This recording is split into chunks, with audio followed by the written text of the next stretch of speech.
Hey guys, it's Albathium back with another video, and this time again it's going to be Gigantic Rampage Edition, the absolute smash awesome hit that is making its way back after so many years. And you know what? For those of you who might be considering getting into this, I strongly encourage you to. It's an extremely fun MOBA shooter with heroes, of course. So today we're gonna be going over the basics and give you some, legs to stand on with this awesome beginner guide.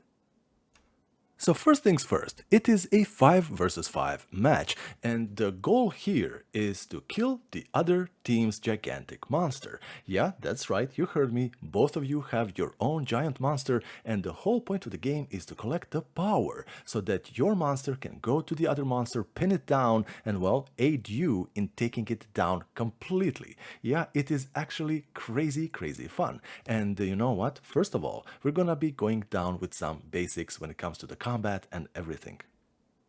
You can take one of three roles. The first one is going to be the front line. Now this is a fancy way of saying a tank. This is your beefy melee guys with a ton of HP and very heavy hitting attacks. These guys are pure survivability and they're gonna be right what the name suggests, at the front lines. And this is their task. So they're gonna be pretty much tanking all the enemy damage and attention towards them, while the smaller, more nimble guys are gonna be doing the dirty work. And speaking of the fast, nimble guys who do the dirty work, well, you have your damage role as well. Now, these guys are super fast, and they are basically glass cannons. They do a lot of damage, but they don't really have a lot of survivability themselves. They are absolutely perfect for just taking out the enemy units, especially the ones you see are kinda wounded, so it's basically hit and run.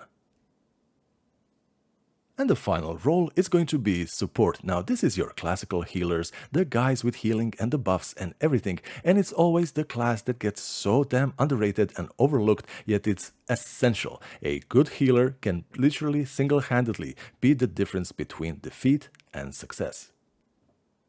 Okay, so now a little bit more about the objectives. You have two game modes. It's going to be Clash and it's going to be Rush. Clash is going to be a lot faster experience, within typically of 10 minutes done. In Clash, you're gonna have to be a little bit more mindful, a little bit more strategic.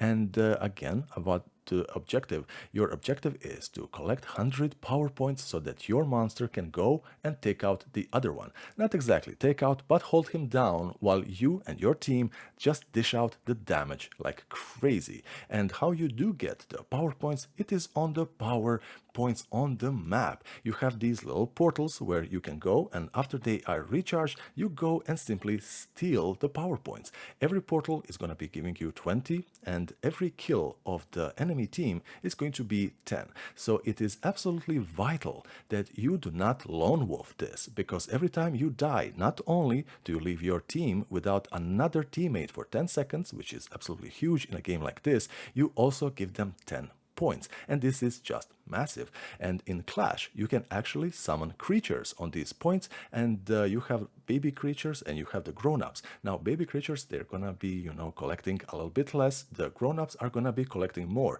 The thing is, these creatures can actually defend themselves while they are collecting these points, and usually they have also a shield, so they are forcing you to basically engage with them at a closer range. Otherwise it would be just too easy. Now, a little bit about the movement. You actually have stamina, and stamina is absolutely key to understanding and managing. Every character is completely different, and knowing your character and also the characters of opposition is going to be absolutely vital, because if you are not familiar with the speed of your own character, you might actually risk in kind of getting nowhere, quite literally. This means between your team and the other team, and fall easy prey to the enemy team, because your team just might not be getting there in time to help. You need to understand how fast your character is. Now when it comes to stamina, obviously running and performing many actions, it's actually going to be depleting it whilst you are in combat. When you leave the combat, both your stamina and HP are gonna be increasing exponentially. Now this is also interesting for the HP because you have your creatures that can heal you, and if you are close to dying and you are out of combat, you run to one of these trees and it's going to be healing you, but you don't need to heal completely because this is just wasting time. For the time it takes you to go back to the action, you are going to be healing also on your own. So this is something to pay attention to. Now when it comes to the stamina, yet again, if you deplete your stamina bar completely, its recharge is going to be significantly delayed. When you achieve Rampage, when you collect 100 power points, this is your cue to make it to the enemy Guardian. Now, you're going to be seeing an arrow on the floor. This is basically the trajectory that your own Guardian is going to be following. Now, at this time, the whole enemy team is going to be at their own Guardian. This is a good opportunity to dish out a little bit of damage to them because it's still going to take a little bit of time for your own Guardian to fly over there. Once your Guardian pins down the other one, you have to dish out damage. Now, Guardians in Clash mode, they have 3 sets of HP bars, and taking down each is called a wound. Obviously, the enemy team is going to do everything they can to prevent you from doing this, and you really don't want to die at this point, because once you die again, you need to be waiting for 10 seconds to respawn. You can actually coordinate with your team to be the one who is kind of keeping everyone off of everyone else who is dishing damage to the Guardian. One massive thing about this game is that there are no microtransactions, despite having an in-game store. What this means is you're gonna be unlocking everything by completing in-game challenges and just earning the in-game currency, which is just phenomenal. There's also going to be free downloadable content down the line, and just amazing. Considering that the game already costs just $20 to buy, this is just a steal.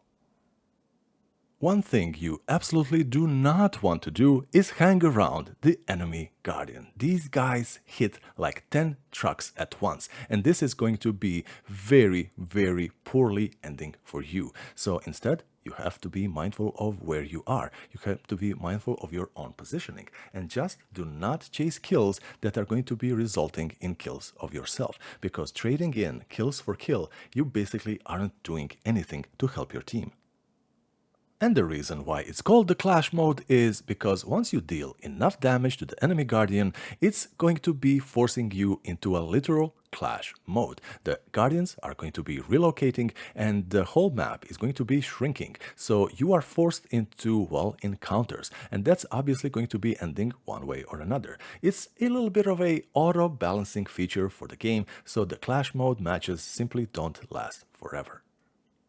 And there you have it, guys, the beginner guide and everything you need to know about Gigantic Rampage Edition, the return of a beloved classic. And if you never played this type of game before, I cannot recommend this enough. If you like hero-based games, well, you absolutely should play this then, because it is just so damn well made, and what I appreciate about it the most is how fast-paced it is. Usually these games, they kind of make you wait a lot and the gameplay gets kind of choppy. Not here. It is just amazing, and I say again, at just $20, this is a whole lot of fun to be had. The game contains everything the original did have and just more. There's more characters and of course the free DLC that's going to be coming down the line as well. Look into that, there's info online. And guys, hopefully you enjoyed this. Let me know in the comments, are you interested in this? Have you played the original, and do you have nice memories of it? Guys, it's Elpethium. Hopefully you have a great day, and I will see you in the next one. Bye bye.